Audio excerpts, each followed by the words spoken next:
Hello, everybody. This is Gerald Celente, and it's Thursday, April 6th, 2023. And here is some of today's trends in the news. And remember, the trend is your friend. Nobody gives you in-depth trends analysis and trend forecasts on the socioeconomic and geopolitical spectrum like the Trends Journal. And for the grand total of $2.63 a week. Nothing. And we're giving you everything that you can't find anywhere else. And our motto is history before it happens. We make forecasts before anybody, most of the time, is speaking about it. For example, as I said in Tuesday's broadcast, here it is. Remember, I'm going back several months that I've been saying that the top presidential candidate would be RFK Jr. Now, RFK Jr. is starting to do some tweets. And I think he's setting the stage to go center stage in the race for the White House coming up next year, or as I call it, the presidential reality show. Okay? That was on Tuesday. He announced it on Wednesday. I could see by what the tweets that they were going out, that he's changing his scope over here. And this is what I said back in December. This is when I was hosting an hour on InfoWars with Alex Jones. Now, I do every Monday. So here's what I said back in early December. For President of the United States,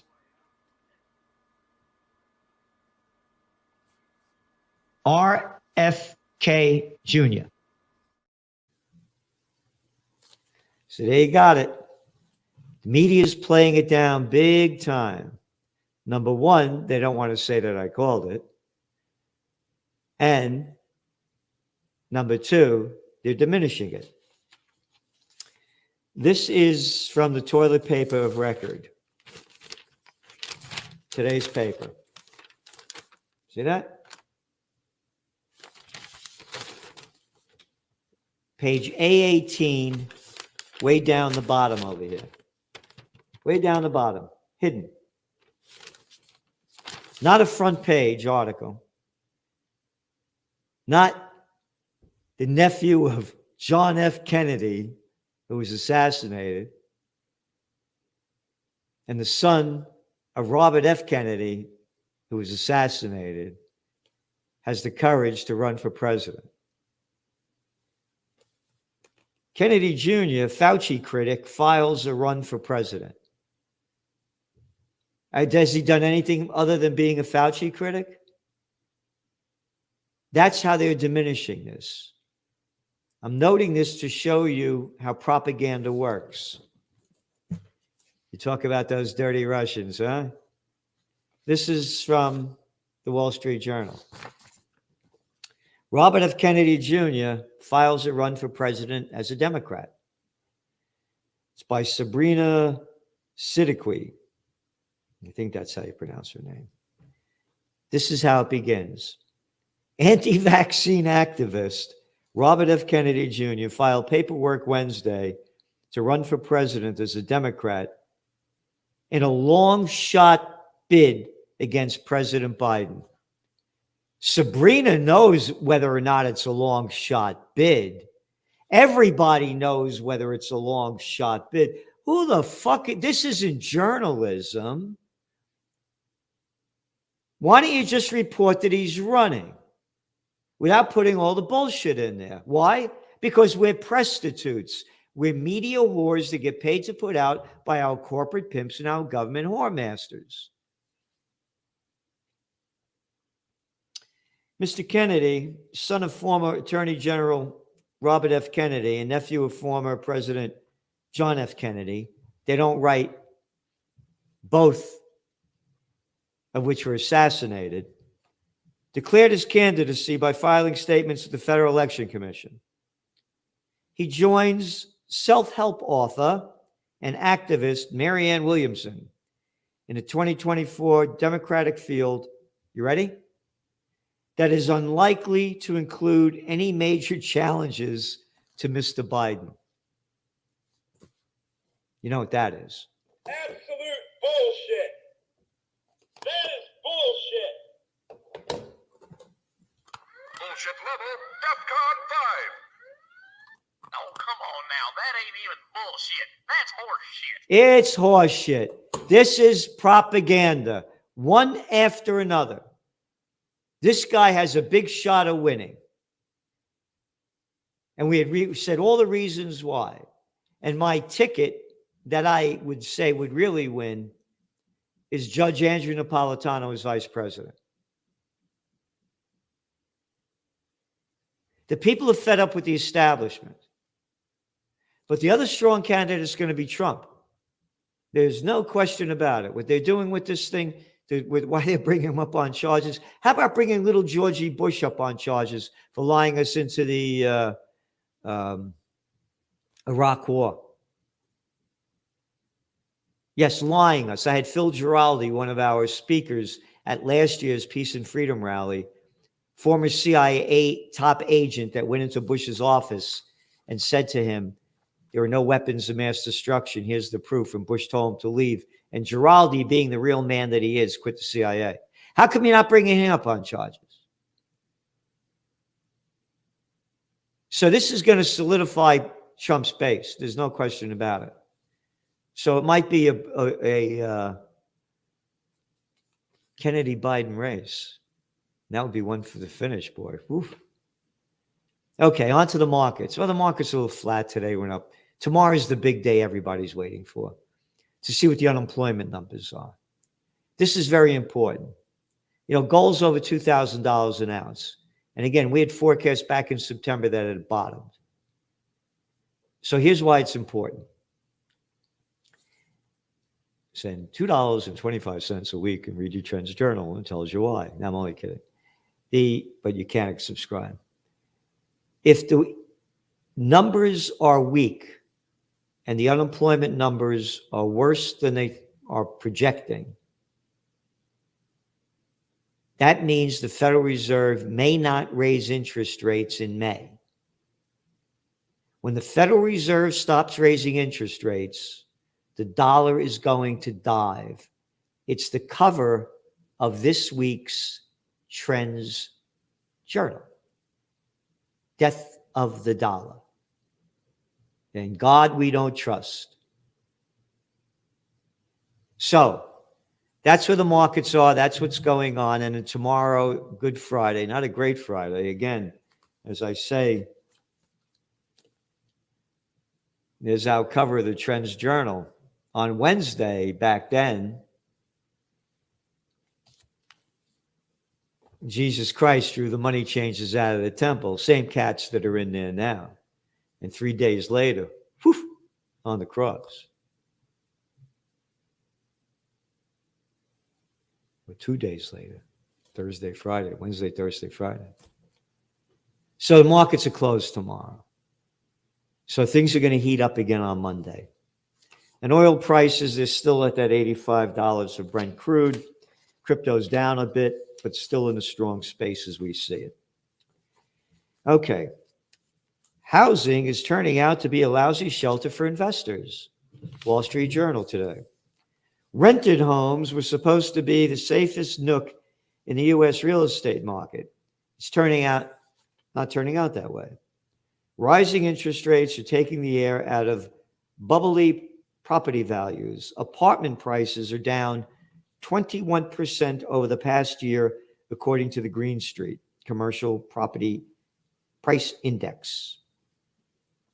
You know who's the worst performing?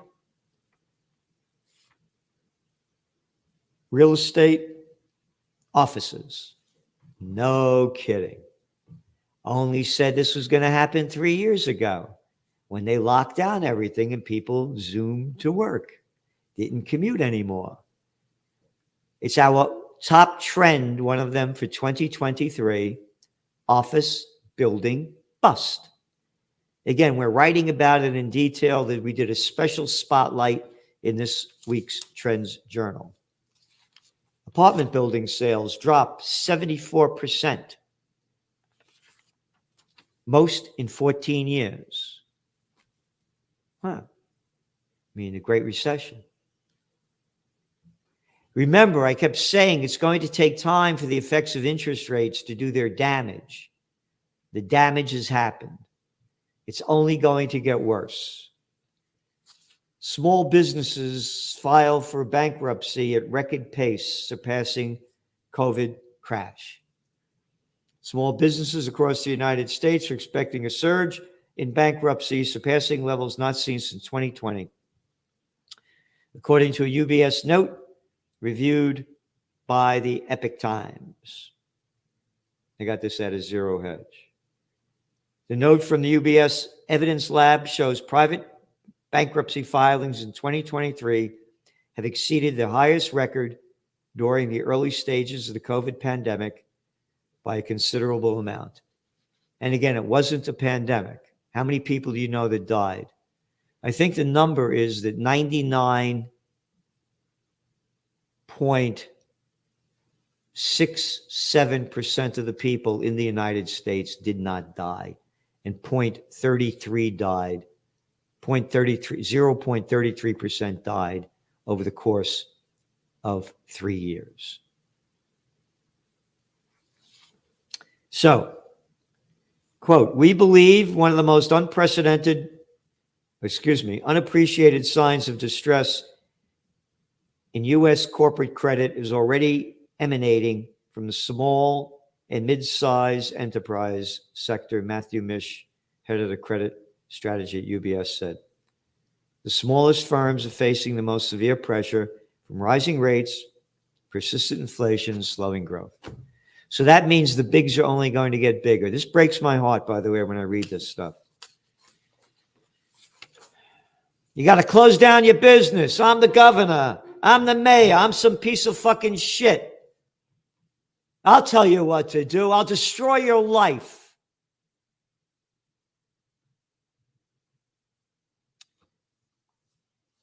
The World Trade Organization, this is the war in Ukraine, the stubborn inflation.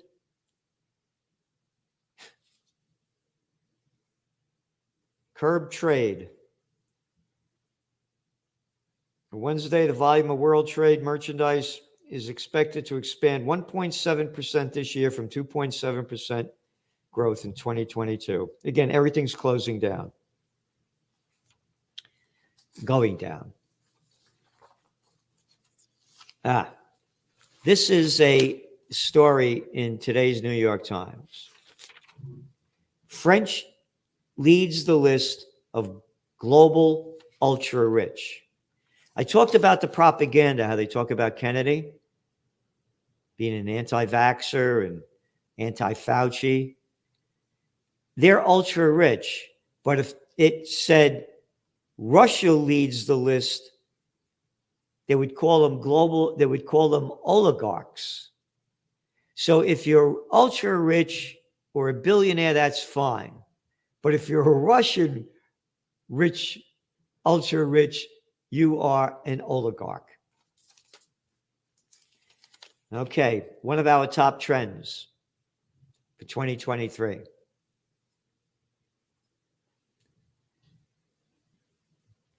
Yep.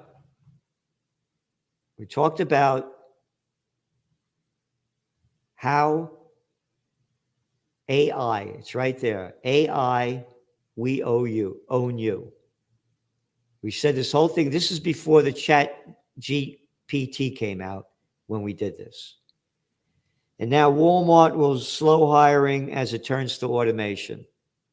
So again, everything's being taken over. The robots have finally come for my job. This is a story in today's Wall Street Journal, second page. A handful of experiments point to the astonishing potential of generative AI to replace workers.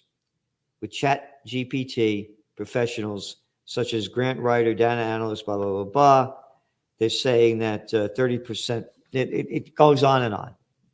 So AI, we own you. Expedia rolls out Chat GPT feature as travel planner. Oh yeah, all you people that used to be, they're not in that business anymore. It's gone. Okay, on to the geopolitics side. Hollande makes shock admission in call with Russian prankster. Hollande, this is another fucking prick, little arrogant little piece of shit that was the former president of France. We wrote about him when he invaded Mali following the overthrow of Gaddafi's government in Libya. That Hollande. The Mali that the French colonized right next to Niger, where they're stealing all their uranium because France has more nuclear power plants per population than anywhere else.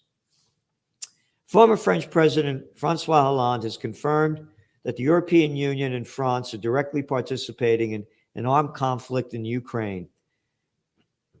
He unwittingly spoke at length about the situation in Ukraine with Russian pranksters Vovan and Lexus, who are pretending to be former Ukraine President Poroshenko.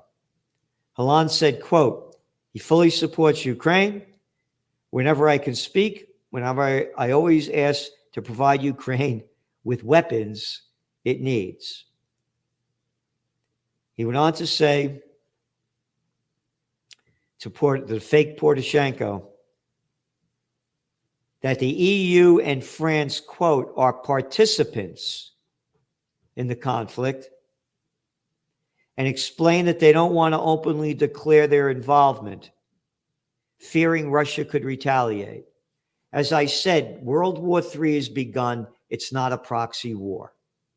Quote, they don't want to become a warring side in the sense that Russia could use their support as an excuse to take action against neighboring European countries and drag the world into a war that will go beyond Ukraine. If Ukraine wins, which is something I wholeheartedly want, then it would be a severe rebuff to authoritarian regimes such as China, Iran, and Turkey. Okay? See how this thing is? Oh, authoritarian regimes? A little Catson Macron on his own said to the French people, I'm raising the retirement age, fuck parliament. Oh, that authoritarian one? The authoritarian ones like the United States, no job, no jab. What are you talking about? I read about how that woman is being brought up on charges because calling Macron filth on Facebook. Authoritarian? It goes on. Yep. And they also went on to say that the Minsk Agreement Accords were a sham. He said they were signed by Russia, and Hollande admitted the real purpose of the accords was to buy time to arm and train Ukrainian forces to fight Russia. Okay, Putin names cause of tensions. He had yesterday, he told 17 ambassadors who gathered at the Kremlin to formally present their credentials, quote, this crisis is rooted in fundamentally different approaches to the formation of the modern world order. I cannot but say today that the United States' use of such foreign policy tools as color revolutions, that was they called them when they overthrew the people in Ukraine, the governments and put new ones in, and support in this regard of the coup d'etat in Kyiv in 2014 ultimately led to the current Ukraine crisis and made additional contribution to the degradation of Russian-American relations.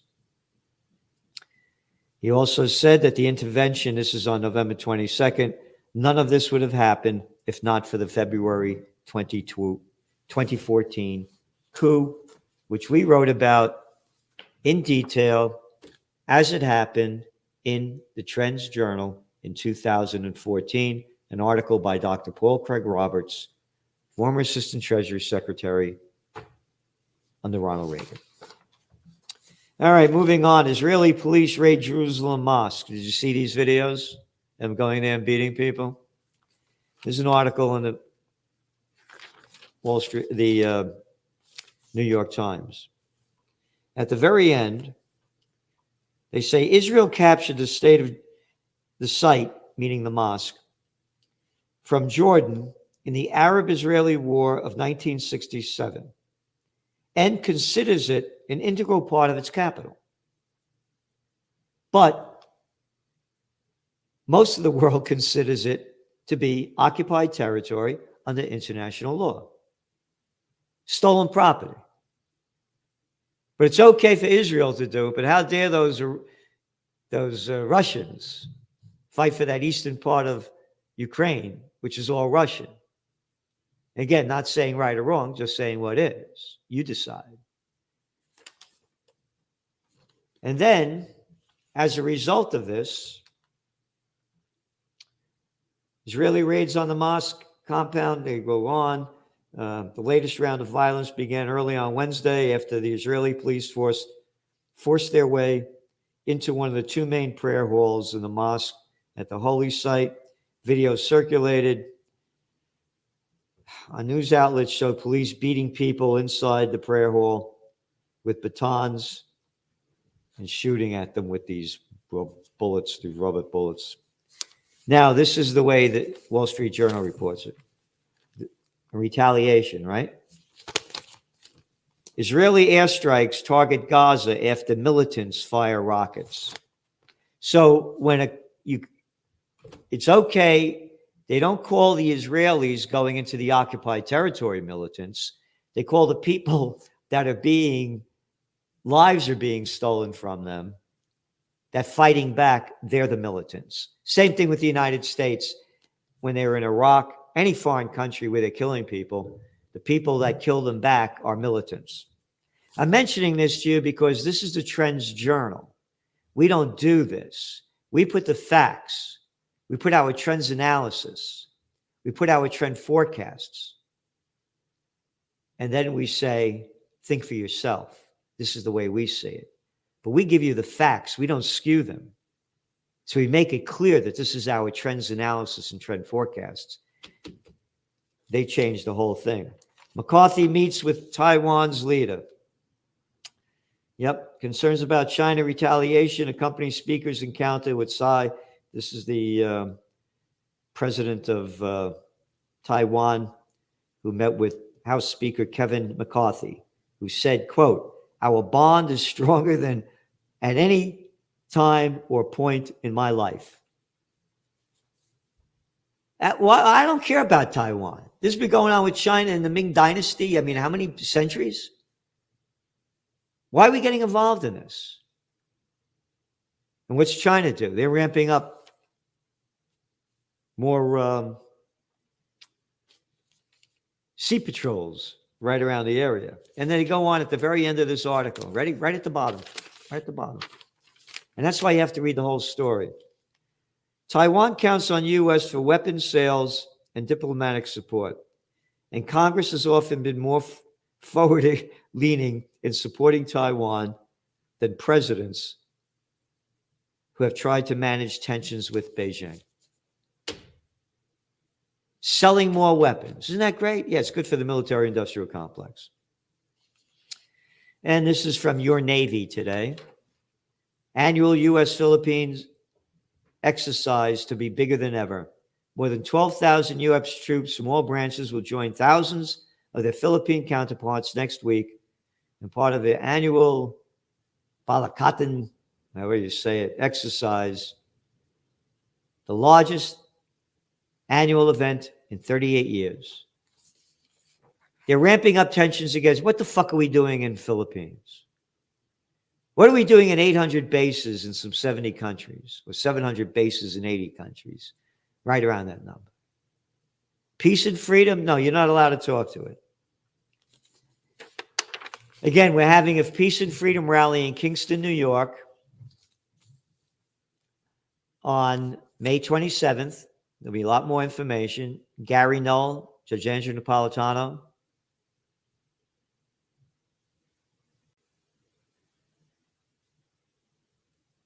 and a couple of others are coming. I'm going to announce names as they keep coming in. John Whitehead, the Rutherford Institute. This guy's brilliant, and his wife, Nisha. So we're doing all we can to fight against this hegemony, this madness, and the murder that keeps inflicting hate and dissent and destroying life on earth. Protesters in Paris briefly set fire to President Emmanuel Macron's favorite restaurant Thursday. The protesters are still out there, but the numbers are going down because these are not protesters. These are agents provocateurs that are doing this. And they do it all the time. You got millions of people taking to the streets. You get 15 guys dressed up in black throwing, little bombs or whatever and setting cars on fire. And they blame it on the whole thing. So that's how they're going to try to stop this. And then another article showing you the hypocrisy of the United States and the media. This too is in today's New York Times. Appeals court punts on question of due process at Guantanamo. The federal appeals court on Thursday appeared to defer on deciding whether detainees at Guantanamo Bay Wartime Prison, isn't that a nice name? Guantanamo Bay Wartime Prison. What war are we in? Oh, it's wartime. I forgot. Have due process rights under the Constitution, pulling back from what could have been a landmark decision about legal protections for non-citizens held there. They go on to say that instead, the full Court of Appeals at the District of Columbia Circuit issued a ruling that said a 55-year-old Yemeni man, Abdullah Salam al-Hilal, could continue to be held, you ready? Without charge or trial at the American naval base in Cuba. Without charge or trial? In an American naval base in Cuba? You mean we stole the Cuban land? That's fine. What is America's naval base doing in Cuba? That's not our country.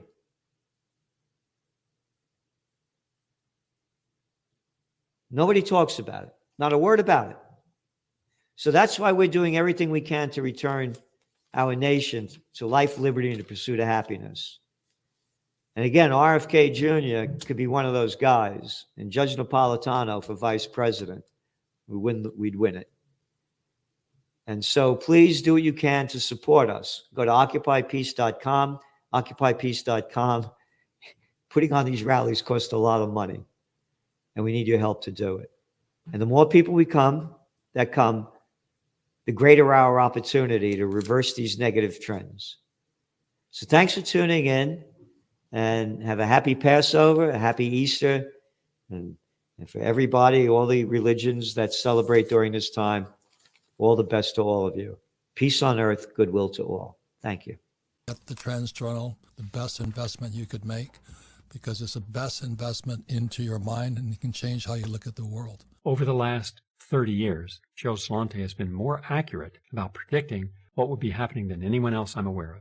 The Trends Journal is one of the greatest sources of information, and and it really is. You're predicting these things well ahead of time. I would encourage everyone to go grab the latest copy. Been a Trends Journal subscriber for 20 years. I just have to commend you. What you guys have put together in your latest Trends Journal, there's nothing like this out there. Sir, everything that you predicted about the economy, you were absolutely right. So I have followed you all this time. So please take a look at the Trends Journal. You correctly forecast that the Fed would hike rates quite aggressively, correctly said that initially gold and silver would drop as the Fed starts to raise rate to 1.5% and above. When we spoke last, Bitcoin was around 49,000. You said you expect to drop, and if it drops below 30, 35, then it could really drop. Trends Journal, which I would encourage people to go and check out. It's actually a 200-page document, pure data-driven analysis. Gerald Celente, the top trends forecaster in the world. Gerald, you had an interesting call back in September of last year. You said gold had bottomed, which is exactly what happened. And here we are, and we're above $1,900. Subscribe to the Trends Journal. Read history before it happened at trendsjournal.com.